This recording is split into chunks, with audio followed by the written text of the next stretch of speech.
নমস্কাৰ বন্ধুসকল, welcome to my YouTube channel Assam career job. MTS grade 4 লগতে গ্ৰেড 3 লেভেলৰ ফায়াৰমেন এনেকুৱা ধৰণৰ চাকৰিৰ বৰষুণ আহি গ'ল। প্ৰায় 5000 প্লাছ নতুন চাকৰি আপোনালোকে দেখিবলৈ পাব।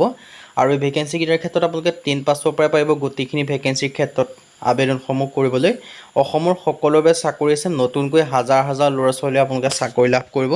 চ' আবেদনসমূহ বৰ্তমান চলি আছে, কোনটো বিভাগৰ পৰা ভেকেঞ্চিখিনি আহিছে, লগতে কেনেদৰে আবেদনসমূহ কৰিব পাৰিব আৰু ভেকেঞ্চিখিনিৰ ক্ষেত্ৰত অৰ্হতা কিমান বিচাৰিছে, এজ ক্ৰাইটেৰিয়া কিমান বিচাৰিছে, কোৱালিফিকেশ্যন কিমান বিচাৰিছে, চিলেকশ্যন প্ৰচিডিউৰ কেনেকুৱা হ'ব, সকলোখিনি কথা এই ভিডিঅ' যোগে আলোচনা কৰা হ'ব। চ' যদি ভিডিঅ'টো ভাল পায় ভিডিঅ' লাইক কৰিব পাৰে, লগতে চেনেলটো ছাবস্ক্ৰাইব কৰি দিব পাৰে এনেকুৱা ধৰণৰ ভিডিঅ'সমূহ প্ৰতিদিনে পাই থাকিব। আৰু আমাৰ হোৱাটছআপ চেনেল ভিডিঅ' ডেছক্ৰিপশ্যনত দিয়া আছে, তাত গৈ ফ'ল'টো কৰি দিয়ক, তেতিয়া আপোনালোকে ডেইলি জবৰ আপডেটসমূহ পাই থাকিব পাৰিব। ইয়াত দেখিব পাইছে ভেকেঞ্চিখিনি আপোনালোকৰ আহি গৈছে। 500 প্লাছ ভেকেঞ্চি আপোনালোকে দেখিবলৈ পাব। চ' ইয়াত ধুনীয়াকৈ দেখিছে APSSB পৰা ভেকেঞ্চিখিনি মুকলি কৰিছে। গ্ৰেড 3 গ্ৰেড 4 লেভেলৰ ভেকেঞ্চি ধুনীয়াকৈ দেখিছে। কনষ্টেবলৰ ভেকেঞ্চি আছে, ফায়াৰমেনৰ ভেকেঞ্চি আছে, MTSৰ ভেকেঞ্চি আছে। MTS হৈছে মাল্টি টাস্কিং ষ্টাফ, যিটো গ্ৰেড 4 লেভেলৰ ভেকেঞ্চি হয়। অসমত যিটো কোৱা হয় পিয়ন আৰু চকীদাৰ লেভেলৰ ভেকেঞ্চি, সেই তেনেকুৱা ধৰণৰ ভেকেঞ্চি আপোনালোকে দেখিব পাব। আৰু নটিফিকেশ্যনত আগষ্ট মাহৰ 2 তাৰিখে ৰিলিজ কৰিছে, মানে আপোনালোকে এদিন দুদিন হৈছে নটিফিকেশ্যন ৰিলিজ কৰা। চ' বেছি দিন হোৱা নাই। চ' আবেদনসমূহ যে আপোনালোকে বৰ্তমানলৈকে কৰা নাই, আপোনালোকে আবেদনসমূহ কৰি ল'ব পাৰিব। মই সম্পূৰ্ণ ডিটেইলছ এই ভিডিঅ' যোগে আপোনালোকক জনাই দিম। চ' ভিডিঅ'টো আপোনালোকে শেষলৈকে চাব, তেতিয়া আপোনালোকে সকলোখিনি কথা গম পাব।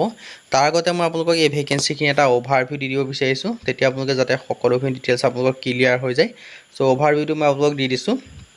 অৰ্গেনাইজেশ্যন নেম আপোনালোকে দেখিছে Arunachal Pradesh staff selection commission, APSSBI ৰিক্ৰুটমেণ্টটো পাতিছে। চ' অৰুণাচলৰ যিমানখিনি ভেকেঞ্চি আহে, ভেকেঞ্চিখিনি আপোনালোকৰ চেণ্ট্ৰেল লেভেলৰ ভেকেঞ্চি হয়, মানে সকলো ষ্টেটৰ কেন্দ্ৰীয় ভেকেঞ্চিখিনিৰ ক্ষেত্ৰত আবেদনসমূহ কৰিব পাৰে। চ' আপোনালোকে অসমৰ কেন্দ্ৰীয়টো এই ভেকেঞ্চিখিনিৰ ক্ষেত্ৰত আবেদনসমূহ কৰিব পাৰিব। চ' মই ভিডিঅ'টো আপোনালোকৰ বাবে বনাই দিছোঁ। লাষ্ট ডেটটো আপোনালোকে দেখিব পাইছে 25 আগষ্ট 2025 হয় লাষ্ট ডেট। তাৰ আগতে আপোনালোকে আবেদনসমূহ কৰি ল'ব লাগিব। টোটেল ভেকেঞ্চি 461টা আছে। আৰু ভেকেঞ্চি নেমবিলাক আপোনালোকে দেখিছে কনষ্টেবলৰ ভেকেঞ্চি আছে, MTSৰ ভেকেঞ্চি আছে, হবলদাৰৰ ভেকেঞ্চি দেখিব পাব, পিয়নৰ ভেকেঞ্চি দেখিবলৈ পাব, লগতে ফায়াৰমেনৰ ভেকেঞ্চি দেখিবলৈ পাব। আৰু ভেকেঞ্চিখিনি যিখিনি ডিটেইলছখিনি আপোনালোকে ধুনীয়াকৈ দেখিব পাইছে। লাইব্ৰেৰী এটেণ্ডেণ্টৰ ভেকেঞ্চি আছে গ্ৰেড 3 লেভেলৰ, আপোনালোকে নিশ্চয় গম পায়।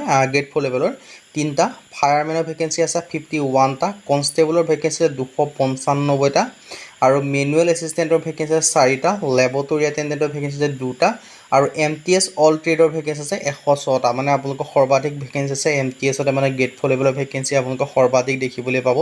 চ' যদি আপোনালোকে ইণ্টাৰেষ্টেড হয়, যদি আপোনালোকে আবেদনসমূহ কৰিম বুলি ভাবি আছে, তেন্তে আবেদনসমূহ কৰি ল'ব পাৰিব। ইয়াত ধুনীয়াকৈ মই আপোনালোকক ডিটেইলছখিনি জনাইছোঁ। 1 আগষ্ট তাৰিখৰ পৰা আবেদনসমূহ এপ্লাই ষ্টাৰ্ট হৈ গ'ল। আৰু ইয়াত আপোনালোকে দেখিছে 25 আগষ্ট ইয়াৰ কাৰণে লাষ্ট ডেট হয়। আৰু ইয়াত আপোনালোকে ডেটবিলাকো দি থোৱা আছে। এক্সাম ডেট আছে 26/10/2025, মানে অক্টোবৰ মাহৰ 26 তাৰিখে টেণ্টেটিভ হয়। এই ডেটত আপোনালোকৰ এক্সামসমূহ অনুষ্ঠিত হ'ব বুলি কৈছে। আৰু এজ লিমিটটো 18 পৰা 32 বছৰলৈকে পাৰিব। আৰু কিছু কিছু পদৰ ক্ষেত্ৰত 18 পৰা 35লৈকে পাৰিব MTSৰ ক্ষেত্ৰত। আৰু বাকী সকলো কনষ্টেবল ট্ৰেডৰ ক্ষেত্ৰত 18 পৰা 22 বছৰলৈকে পাৰিব। আৰু লগতে আপোনালোকৰ যিটো এজ ৰিলেক্সেশ্যন, সেইটো গভৰ্ণমেণ্ট যিটো ৰুল আছে সেইমতে আপোনালোকে লাভ কৰিব। SC SC ক্ষেত্ৰত 5 বছৰকৈ ৰিলেক্সেশ্যনসমূহ লাভ কৰিব পাৰিব। OBC ক্ষেত্ৰত 3 বছৰকৈ ৰিলেক্সেশ্যনসমূহ লাভ কৰিব পাৰিব। ধুনীয়াকৈ ৰিলেক্সেশ্যনসমূহ দিয়া আছে। আৰু এডুকেশ্যন কোৱালিফিকেশ্যনটো দেখিব পাৰিছে। কনষ্টেবল APB কনষ্টেবল চিভিল পুলিচত আপোনালোকে 10 পাছৰ পৰা আবেদনসমূহ কৰি ল'ব। কনষ্টেবল টেক্স এক্সাইজৰ ক্ষেত্ৰত 10 পাছৰ পৰা পাৰিব, লগতে ITI বিচাৰিছে। ফায়াৰমেন লেবৰেটৰী এটেণ্ডেণ্টৰ ক্ষেত্ৰত 10 পাছৰ পৰা 10 পাছ হ'লে আবেদনসমূহ কৰিব পাৰিব। মেনুৱেল এছিষ্টেণ্টৰ ক্ষেত্ৰত 10 পাছ কৰিলে আবেদনসমূহ কৰিব পাৰিব। MTSৰ ক্ষেত্ৰতো 10 পাছ কৰিলে আপোনালোকে আবেদনসমূহ কৰি ল'ব পাৰিব। চ' যদি আপোনালোকে ইণ্টাৰেষ্টেড হয়, যদি আপোনালোকে আবেদনসমূহ কৰিম বুলি ভাবি আছে, আবেদনসমূহ কৰি ল'ব পাৰিব। আৰু এপ্লিকেশ্যন ফিছৰ ক্ষেত্ৰত 150 টকাকৈ পে'মেণ্ট কৰিব লাগিব। আৰু বাকী যদি আপোনালোকে PWD কেণ্ডিডেট হয়, যদি আপোনালোকৰ PWD হয়, তেন্তে আপোনালোকে কোনো ফিজ পে'মেণ্ট কৰিব নালাগে।